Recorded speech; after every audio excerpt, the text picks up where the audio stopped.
Hello everyone. हम लोग chapter पढ़ रहे थे सिंपल स्ट्रेस एंड स्ट्रेन, जो कि हमने पार्ट 1 में बताया था कि स्ट्रेस किसको बोलते हैं, स्ट्रेन किसको बोलते हैं, यानी कि प्रतिबल और विकृति हिंदी में जिसको बोलते हैं सिंपल प्रतिबल और सिंपल विकृति किसको बोलते हैं, ये हमने पढ़ा था। और स्ट्रेस कितने टाइप के होते हैं ये भी हमने पढ़ा था, जो कि टेंसाइल स्ट्रेस होता है, कंप्रेसिव स्ट्रेस होता था और शियर स्ट्रेस होता था। ये 3 टाइप के स्ट्रेसेस हमने बताए थे। हाँ, अब इस चैप्टर में हम लोग आगे देखेंगे कि और कौन कौन से रूल जो है इस चैप्टर में आते हैं और उनका काम क्या होता है, उनको कैसे उनके न्यूमेरिकल सॉल्व होते हैं। तो हम लोग सबसे पहले बात कि डिफरेंट टाइप जो रूल और फार्मूला है फिजिक्स, ये हम लोग कह सकते हैं ये चैप्टर जो है फिजिक्स से रिलेटेड है। और फिजिक्स से रिलेटेड जब कोई चैप्टर होता है तो उसमें कॉन्सेप्ट भी होता है, न्यूमेरिकल भी होता है, उनके प्रिंसिपल भी होते हैं। तो सब इस पार्ट में हम लोग देखेंगे आगे इस स्ट्रेस और स्ट्रेन से रिलेटेड जो भी हमारे लॉ हैं, रूल्स हैं, क्या क्या हैं वो हम लोग देखेंगे। तो यहाँ पे सबसे पहले देखते हैं हुक्स लॉ। हुक्स लॉ किसको बोलते हैं? हाँ, हुक्स जो है एक साइंटिस्ट है, रॉबर्ट हुक नाम था। उन्होंने डिस्कवर किया था स्ट्रेस और स्ट्रेन के बीच में रिलेशनशिप क्या होता है, ये हुक्स ने डिस्कवर किया था। तो यहाँ पे जैसे मैंने ऑलरेडी मेंशन किया है कि Robert Hooke's discover relationship between stress and strain. क्या डिस्कवर किया था? स्ट्रेस और स्ट्रेन के बीच में रिलेशनशिप क्या होता है, ये हुक्स का लॉ है। हमेशा ध्यान रखें क्योंकि एग्ज़ाम में अक्सर पूछता है कि what is law of Hooke's या हुक्स लॉ। तो हुक्स लॉ ये है कि ये रिलेशनशिप बताता है किसके बीच में, स्ट्रेस और स्ट्रेन के बीच में। तो वो लॉ क्या है? According to the Hooke's law, stress is proportional to the strain within elastic limit. इसका मतलब ये हो गया कि प्रत्यास्थता, इलास्टिक को हम लोग क्या बोलते हैं? प्रत्यास्थता। इलास्टिक मतलब वो होता है जिसको हम लोग बल लगा के खींचते हैं और फिर वो उस पर जो अप्लाइड फोर्स है या जो हमने बल लगाया उसको छोड़ते हैं तो वापस जो ऑब्जेक्ट है वो पुरानी ओरिजिनल शेप में आ जाता है, उसी को इलास्टिक बोलते हैं। उसको हिंदी में बोलते हैं प्रत्यास्थता। तो यहाँ पे ये है कि प्रत्यास्थता, इलास्टिक लिमिट, प्रत्यास्थता सीमा के अंदर है। रॉबर्ट हुक ने यह बताया कि प्रत्यास्थता सीमा के अंदर जो स्ट्रेस है वो किसके प्रोपोर्शनल होता है? स्ट्रेन के। यानी कि प्रतिबल जो है विकृति के प्रोपोर्शनल होता है, यानी कि समानुपाती होता है। और किसके लिमिट के अंदर? इलास्टिसिटी लिमिट के अंदर। मतलब कहने का ये है कि जो स्ट्रेस है, अगर हम कोई ऑब्जेक्ट है, कोई ऑब्जेक्ट पे हम स्ट्रेस लगाते जा रहे हैं, अब स्ट्रेस वो कुछ भी हो सकता है, कंप्रेसिव हो सकता है, शियर स्ट्रेस हो सकता है या टेंसाइल स्ट्रेस होता है। तो मान लो कोई भी एक तार है, उस पर हम टेंसाइल स्ट्रेस लगा रहे हैं, यानी कि उस पर हम खिंचाव बल लगा रहे हैं। अब खिंचाव बल लगाते लगाते एक ऐसा बल है कि उसमें इलास्टिसिटी, तार जो है थोड़ा खींचेगा तो वो थोड़ा सा पतला होगा। तो जब पतला होगा, तार खींचने के पश्चात से जो पतला होगा तो वो होगा इलास्टिक लिमिट। ओके, अब इलास्टिक लिमिट क्या? अब वो हमने पहले बताया था कि इलास्टिक लिमिट जो क्या कहते हैं, इलास्टिक टर्म वो होता है कि जब हम बल लगाते हैं तो शेप में चेंजेज आते हैं, फिर बल लगाने से वापस ओरिजिनल शेप में वो ऑब्जेक्ट आ जाता है, उसको इलास्टिक बोलते हैं। तो इलास्टिक लिमिट के अंदर अगर हम स्ट्रेस लगाते जाते हैं तो जो उसकी विकृति है, यानी कि उसके शेप में जो चेंज आ रहा है वो स्ट्रेस के समानुपाती होता है। ये किसका लॉ है? हुक्स का लॉ है। और इसको हुक्स ने बताया था और इसको हम लोग बोलते हैं रिलेशनशिप बिटवीन द स्ट्रेस और स्ट्रेन। ओके, अब नेक्स्ट हम लोग देखते हैं यंग मॉडुलस और मॉडुलस ऑफ इलास्टिसिटी। ये क्या होता है? ओके, यंग मॉडुलस क्या होता है? The ratio of stress to strain. Ratio कहीं पे भी वर्ड आता है, अगर हम सपोज दैट लिख देते हैं A/B, हमने पढ़ा होगा मैथ में A/B पढ़ा होगा। इसको हम किसके फॉर्म में लिख सकते हैं? A/B। सिंपल वही चीज़ है यंग मॉडुलस या मॉडुलस ऑफ इलास्टिसिटी। इलास्टिसिटी तो समझ में आ गया। अब यंग मॉडुलस या कि मॉडुलस ऑफ इलास्टिसिटी क्या बोलते हैं? The ratio of stress to strain within elastic limit is known as Young's modulus of elasticity. इनका बस रेशियो निकालें। This is expressed by the symbol of E. किससे express करते हैं? ई से। ये ई से यहाँ पे भी है, ठीक है, E. And the unit of Young's modulus is same that of stress. Stress का यूनिट क्या था? हमने बताया था कि स्ट्रेस इज इक्वल टू क्या हमने बताया था? स्ट्रेस इज इक्वल टू क्या? Force upon area. ओके, अब फोर्स को हम किस में डिनोट करते हैं? न्यूटन। बल लगाते हैं न्यूटन का। और एरिया जो है वो डिपेंड करता है कि एरिया सेंटीमीटर स्क्वायर में है या मीटर स्क्वायर में है या इंच स्क्वायर में, कुछ भी है तो वो डिपेंड करता है। तो इसका यंग मॉडुलस जो है स्ट्रेस और स्ट्रेन का। अब आप यहाँ कहेंगे कि यंग मॉडुलस का यूनिट सेम कैसे? सीधी सी बात है, स्ट्रेन का हमने बताया था कि स्ट्रेन का कोई भी यूनिट नहीं होता है। क्यों? क्योंकि जो चेंज हो रहा है वो भी लेंथ में होता है, जो ओरिजिनल शेप में था वो भी लेंथ में था। तो लेंथ की यूनिट मान लो अगर m है, मीटर है, तो मीटर आपस में कैंसिल आउट हो जाते हैं, जिसकी वजह से स्ट्रेन की कोई यूनिट नहीं होती है। तो जो यूनिट होती है वो बची कौन सी यूनिट? स्ट्रेस की यूनिट बची। अब वही यंग मॉडुलस जो है उसकी यूनिट कौन सी, किसकी यूनिट हो जाएगी? स्ट्रेस की यूनिट हो जाएगी। उसका सिंबल क्या है? ई। और यंग मॉडुलस क्या बोलता है कि the ratio of stress and strain within elastic limit is known as Young's modulus of elasticity. यानी कि स्ट्रेस और स्ट्रेन का जो रेशियो है, यानी कि आपस में जो डिवाइड करते हैं स्ट्रेस और स्ट्रेन को, तो जो भी वैल्यू आती है उसी को हम लोग बोलते हैं यंग मॉडुलस ऑफ इलास्टिसिटी। और इसको हम ई से डिनोट करते हैं, यानी कि सिंबलाइज करते हैं। तो ये था आपका एक और rule, Young's modulus. Hooke's law हमने देख लिया, स्ट्रेन देख लिया, स्ट्रेस देख लिया, टेंसाइल स्ट्रेस, कंप्रेसिव स्ट्रेस देख लिया, शियर स्ट्रेस देख लिया, यंग मॉडुलस भी देख लिया। अब हम लोग नेक्स्ट देखते हैं क्या? Yield point. यील्ड पॉइंट को हम लोग बोलते हैं पराभव बिंदु, हिंदी में पराभव बिंदु।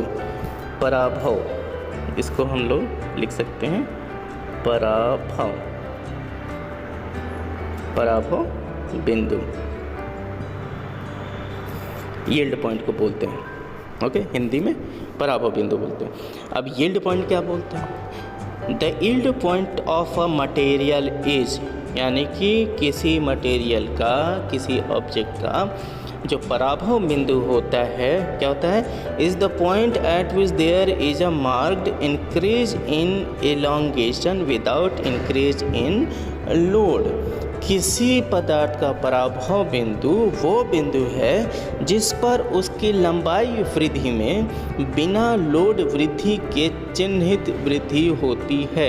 यानी कि अगर कोई मटेरियल है, उसकी लंबाई अगर कुछ है, लंबाई है, तो इसमें इंक्रीज होता है, यानी कि वृद्धि होती है। क्या? एक चिन्हित वृद्धि होती है जो कि विदाउट लोड के द्वारा होती है। इसी को हम लोग बोलते हैं यील्ड पॉइंट। मैं फिर से समझा रहा हूँ, अगर नहीं समझ आ रहा है ये होता है, मैं हिंदी में फिर से बोल रहा हूँ कि किसी पदार्थ का पराभव बिंदु, यानी कि यील्ड पॉइंट, वो बिंदु है जिस पर उसकी लंबाई वृद्धि में, उसकी लंबाई, मान लो लंबाई इतनी है तो इसकी लंबाई वृद्धि में बिना लोड वृद्धि के, यानी कि इस पर कोई हमने फोर्स ही नहीं लगाया, फोर्स नहीं लगाया, ना इधर से लगाया ना इधर से लगाया है, बिना लोड वृद्धि के चिन्हित वृद्धि होती है। यानी कि एक वृद्धि हो सकती है, लिमिटेड वृद्धि हो सकती है, यानी कि मान लो इतनी वृद्धि हो रही है, तो उसी को हम लोग बोलते हैं क्या? Yield point. बात समझ में आ गई? इंग्लिश में the yield point of a material is the point at which there is a marked increases in elongation without increases in load. Load हम लोग वृद्धि नहीं कर रहे हैं, लोड में वृद्धि नहीं कर रहे हैं, जो लोड पहले लगाया है वही लगा दिया है, ठीक है। अब उसके बाद से अगर लोड तो हुआ तो टूट जाएगा, है मटेरियल, या तो ये टूट जाएगा या तो डिफॉर्म हो जाएगा, लेकिन उससे ज़्यादा जो है इसके लंबाई में वृद्धि, इस मटेरियल की लंबाई में इंक्रीज या वृद्धि नहीं होती है। ये होता है इस जो है किसी मटेरियल का यील्ड पॉइंट। मैं फिर से समझा रहा हूँ, मैं कई बार समझा रहा हूँ कि यील्ड पॉइंट में अक्सर कन्फ्यूजन होता है कि कोई मटेरियल है, मैं हिंदी में फिर से, कोई मटेरियल है, उस मटेरियल में लंबाई वृद्धि, उसकी लंबाई वृद्धि बिना लोड वृद्धि के, अगर हमने कोई लोड लगा दिया, लोड लगा के हमने उसके मटेरियल पे जो उसकी लेंथ में इंक्रीमेंट हो रहा है, यानी कि इंक्रीज हो रहा है, वो इंक्रीज एक लिमिटेड होता है, यानी कि क्या चिन्हित मार्क्ड इंक्रीज यानी कि चिन्हित बिंदु तक ही वो इंक्रीज करेगा। उसके बाद से अगर हम फोर्स लगाते हैं तो वो टूट जाएगा या उसके शेप में चेंजेज आ जाएंगे। ओके, तो उसी को हम लोग बोलते हैं कि बिना लोड वृद्धि के चिन्हित वृद्धि होती है, उसी को हम लोग बोलते हैं यील्ड पॉइंट, यानी कि पराभव बिंदु। नेक्स्ट अब हम लोग देखते हैं ultimate stress and working stress.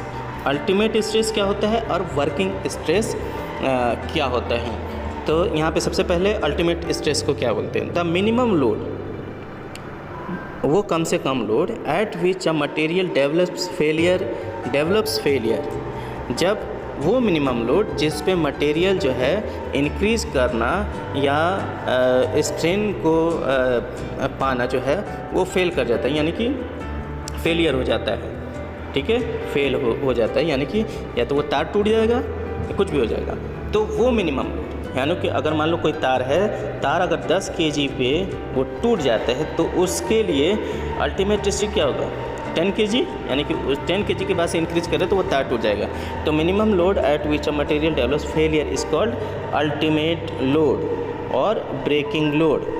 Okay, उसको अल्टीमेट लोड या ब्रेकिंग लोड बोलते हैं, क्योंकि इसके बाद से वो तार टूट जाएगा अगर हम लोग लोड बढ़ाते हैं। तो the stress produced in a material at ultimate load is called as ultimate stress और ब्रेकिंग स्ट्रेस।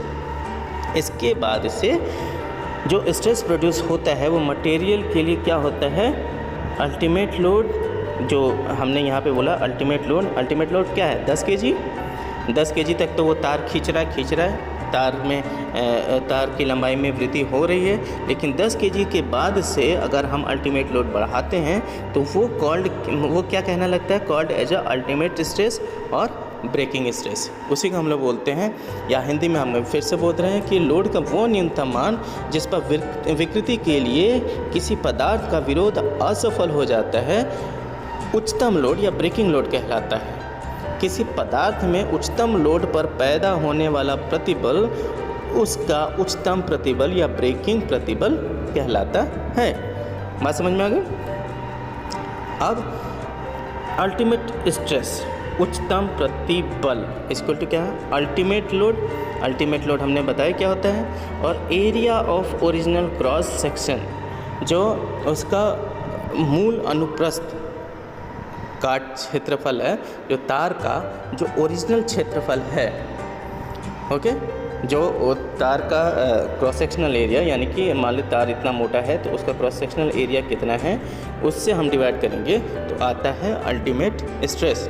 ओके, अब नेक्स्ट हम लोग देखेंगे वर्किंग स्ट्रेस क्या होता है। वर्किंग स्ट्रेस के लिए क्या है, वर्किंग स्ट्रेस यह है, the load which is considered safe for the machine element is known as safe load और working load, and the corresponding stress at this load is called as safe stress और working stress. इसको हिंदी में मैं explain करता रहा हूँ। Load का वो मान जो किसी मशीन पार्ट के लिए सुरक्षित समझा जाता है। जैसे कोई मशीन चल रहा है, मशीन पे हम लोड लगाते जा रहे हैं, एक लोड ऐसा हो जाता है कि मशीन उस लोड को बेयर नहीं कर पाती और वो टूट जाती है। जैसे कोई लीवर है, लीवर पे हम लोड लगाते जा रहे हैं और लीवर से हम लोग काम लेते जाए, और लीवर पे लोड एक टाइम ऐसा हम बढ़ाते गए कि लीवर वो लोड ना उठा पाने के कारण वो टूट गया, यानी कि उस लीवर की क्षमता से कहीं ज़्यादा लोड हो गया और वो लोड जो है वो लीवर झेल नहीं पाया, वो टूट गया। ठीक है, तो लोड का वो मान जो किसी मशीन पार्ट के लिए सुरक्षित समझा जा सकता है, यानी कि जो हमने लीवर पे लोड लगाया था, जिस मान पे वो लीवर टूट गया, उससे कम मान पे ही तो हम मशीन से या उस लीवर से भली प्रकार से काम ले सकते हैं या अच्छे से काम ले सकते हैं। तो वही चीज़ बोल रहे हैं कि लोड का वो मान जो किसी मशीन पार्ट के लिए सुरक्षित समझा जाता है, उस सुरक्षित लोड कहलाता है सेफ लोड और वर्किंग लोड कहलाता है। इस लोड पर उसके अनुसार प्रतिबल सुरक्षित प्रतिबल और कार्यकारी प्रतिबल कहलाता है। सेफ स्ट्रेस क्या होता है? सेफ लोड हमने बता दिया कि वो लोड जिस पे मशीन अच्छे से काम करता रहे, टूटे नहीं। तो सेफ लोड वो हो गया। और divide by area of original cross section, मान लो लीवर है तो लीवर का क्रॉस सेक्शनल एरिया कितना था वो देख लेंगे, और जो सेफ लोड था वो ले लेंगे, उसका रेशियो हम लोग निकालेंगे तो हमारा क्या निकलता है? सेफ स्ट्रेस निकलता है। इसी को हम लोग बोलते हैं सेफ स्ट्रेस। इतना बात समझ में आ गया। अब हम लोग नेक्स्ट देखेंगे factor of safety. Factor of safety क्या होता है? फैक्टर ऑफ सेफ्टी में हम लोग क्या बोलते हैं? अभी तक हम लोगों ने क्या पढ़ा? अल्टीमेट स्ट्रेस और वर्किंग स्ट्रेस। अल्टीमेट स्ट्रेस का क्या हमने बताया था कि ultimate stress divide by area of original cross section. फिर वर्किंग स्ट्रेस के लिए हमने क्या बताया कि safe load divide by area of original cross section. Same चीज़ है। अब हम लोग देखते हैं factor of safety. Factor of safety में क्या होता है? The ratio of ultimate stress to working stress is known age factor safety. कुछ नहीं, अल्टीमेट स्ट्रेस जो हमने पहले निकाला था और वर्किंग स्ट्रेस, इन दोनों को आपस में जो हम डिवाइड कर देंगे वही हमारा होता है फैक्टर ऑफ सेफ्टी, यानी कि सेफ्टी फैक्टर। किसी भी मशीन का सेफ्टी फैक्टर निकालते हैं तो अल्टीमेट स्ट्रेस निकालते हैं कि वो मैक्सिमम कितना लोड झेल सकता है। फिर उसको हम लोग निकालते हैं वर्किंग स्ट्रेस। वर्किंग स्ट्रेस में हम लोग ये देखते हैं कि किस लोड तक मशीन अच्छे तरीके से काम कर सकता है और ये कितना लोड झेल सकता है। उन्हीं दोनों का आपस में हम लोग रेशियो निकालते हैं, यानी कि डिवाइड कर देते हैं। तो जो हमको वैल्यू आती है वो हमारा होता है क्या? फैक्टर ऑफ सेफ्टी, यानी कि safety factor of any machine या कोई भी ऑब्जेक्ट या मटेरियल को हम लोग बोल सकते हैं। ठीक है। या the ratio of ultimate load to the safe load also be termed as a factor of safety. It has no unit. Okay, factor of safety देखो, रेशियो ऑफ अल्टीमेट लोड को भी हमने बताया कि उच्चतम लोड या सुरक्षित लोड के अनुपात को भी सुरक्षा गुणांक कहते हैं। इसको सुरक्षा, सेफ्टी ऑफ फैक्टर को सुरक्षा गुणांक हिंदी में बोलते हैं। इसका कोई मात्रक नहीं होता। मैं लोड का भी जो वैल्यू होता है वो नीचे भी लोड है, ऊपर भी लोड है। यहाँ पे भी आप देखेंगे सेफ्टी फैक्टर, स्ट्रेस ऊपर है, स्ट्रेस नीचे है। जो भी यूनिट होगी वो आपस में एक दूसरे को कैंसिल आउट कर देगा। तो फैक्टर ऑफ सेफ्टी की कोई यूनिट नहीं होती। जो अल्टीमेट लोड होता है उसको और सेफ लोड को हम लोग आपस में डिवाइड, सेम चीज़ वही है जो कि यहाँ पे है कि कितना लोड वो झेल सकता है। या तो अल्टीमेट स्ट्रेस बोल लें या अल्टीमेट लोड बोल लें। वर्किंग स्ट्रेस यानी कि सेफ लोड, जो कि हमने पहले बताया था, दोनों सेम है।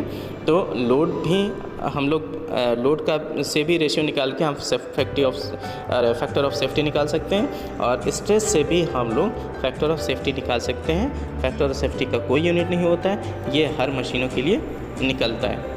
ओके, तो ये तो था हमारा क्या? Factor of safety. तो आज हम लोग यहीं तक देखेंगे कि सिंपल स्ट्रेस और सिंपल स्ट्रेन में फैक्टर ऑफ सेफ्टी तक हमने देखा। आज हमने क्या क्या देखा?